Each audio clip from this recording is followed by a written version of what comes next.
جس مہنگائی، بے روزگاری اور غربت کی وجہ سے ہمارا عوام پریشان ہے، سیاستدانوں کا اور حکومت کا پہلا ترجیح یہ ہونی چاہیے کہ ہم پاکستان کو، عوام کو اس بحران سے نکالیں، اور جہاں ہم صوبائی سطح پہ اپنا کردار ادا کریں گے، وہاں انشاءاللہ تعالی ہم وفاقی سطح پہ بھی وہ کردار ادا کرنے کے لیے تیار ہے، جس سے ہم مل کے انشاءاللہ تعالی پاکستان کو، عوام کو اس معاشی بحران سے نکالا جائے۔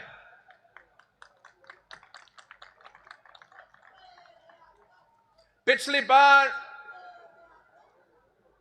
جب زرداری صاحب صدر پاکستان تھا تو ہم نے تقریباً جو چارٹر آف ڈیموکریسی ہے اس کا 90% پر عمل درآمد کیا تھا، جس کے نتیجے میں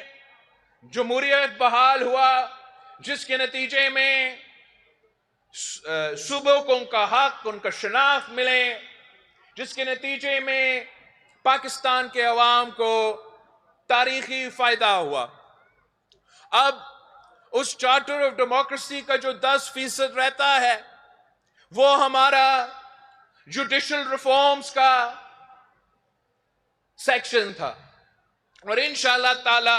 پاکستان پیپلز پارٹی تمام سیاسی جماعتوں کے ساتھ، لیگل فٹرنیٹی کے ساتھ، سول سوسائٹی کے ساتھ مل کے کام کریں گے تاکہ ہم چارٹر آف ڈیموکریسی کا جو جدوجہد ہے اس کو مکمل کرے، جوڈیشل ریفارمز پہ عمل درآمد کرے تاکہ پاکستان کے عوام اس عدالت سے کوئی انصاف مل سکے۔ اس وقت پاکستان کے عوام کا جو بھروسہ ہے اپنے اداروں پہ، وہ تاریخی طور پہ اس حد تک اس نیچا نہیں آیا تھا، اور ہمیں اب بحال کرنا پڑے گا، اپنے آپ میں بہتری لے آنا پڑے گا، اور پاکستان پیپلز پارٹی کا یہ درینہ مطالبہ ہے کہ جو چارٹر آف ڈیموکریسی کا جوڈیشل ریفارمز کا جو عمل ہے اس کو ہمیں انشاءاللہ تعالی مکمل کرنا پڑے گا۔ اب جبکہ قائد عوام شہید ذوالفقار علی بھٹو کا عدالتی ریفرنس کا فیصلہ بھی آیا ہے، اور وہ فیصلہ کہتا ہے کہ قائد عوام شہید ذوالفقار علی بھٹو کے ساتھ ناانصافی ہوا ہے۔ اگر قائد عوام شہید ذوالفقار علی بھٹو کے ساتھ ناانصافی ہوا ہے تو کیسے ہوا ہے؟ قائد عوام شہید ذوالفقار علی بھٹو کے ساتھ جو ناانصافی ہوا اس میں افسوس کے ساتھ، وقت کے آمر کے ساتھ ساتھ عدلیہ بھی شامل تھا۔ ہمیں ایسے ریفارمز لے کر آنے پڑیں گے جس سے انشاءاللہ تعالی آگے جا کے ہمارا عدلیہ یا کوئی بھی ادارہ اس قسم کا حادثہ نہ کرے، اور پاکستان کے عوام کو یہ یقین دہانی ہو کہ اگر وہ عدالت کے دروازہ پر کھٹکھٹائے تو ان کو انصاف ملے گا، ایسے نہ ہو کہ 45 سال بعد پتہ چلے کہ غلطی ہوئی۔ پاکستان پیپلز پارٹی کا ہر کارکن کا یہ مطالبہ ہے کہ ہم چارٹر آف ڈیموکریسی پہ عمل درآمد کرے، کہ ہم پاکستان میں چارٹر آف نیشنل ریکنسیلیشن کے تھرو پولیٹیکل سٹیبلٹی قائم کرے، اور ہم پاکستان کے عوام کو معاشی انصاف دلوائے، ریلیف دلوائے، تاکہ اس غربت، بے روزگاری اور مہنگائی سے ان کو کوئی تحفظ ملے۔ انشاءاللہ تعالی پاکستان پیپلز پارٹی اس جدوجہد میں صف اول کا کردار ادا کرے گی۔ میں آپ سب کا شکر گزار ہوں کہ آپ نے پاکستان پیپلز پارٹی کو پچھلے الیکشنز میں اتنا